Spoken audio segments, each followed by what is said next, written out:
Diba? Yan, dyan ako dumadaan. Yan dun sa kabila. Yan siya.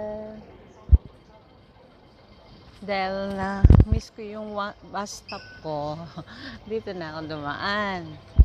Hindi na ako dyan maglalakad sa isang mahabang escalator na lang ako maglalakad. Papunta doon sa isang mahabang escalator.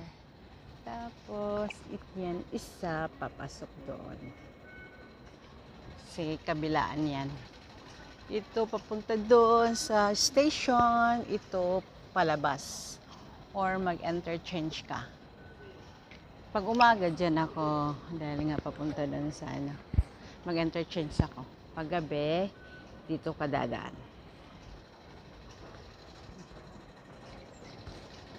Dito na rin ako dadaan.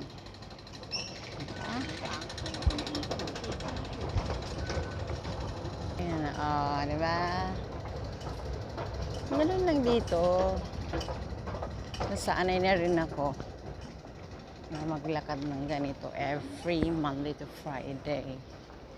Makikisabay din sa mga nagtatrabaho o mga white collar job. For how many years? Dito ako. Dito is almost 4 years. Kasi doon ako sa kabila Sa Futan din, ibang train din yung sinasakyan ko. But this same pa rin. Mag-i-interchange ako. Pero wala akong interchange na ganito na 2 times. Railway naman yun. Ang pangalan nun. Kalimutan ko tuloy.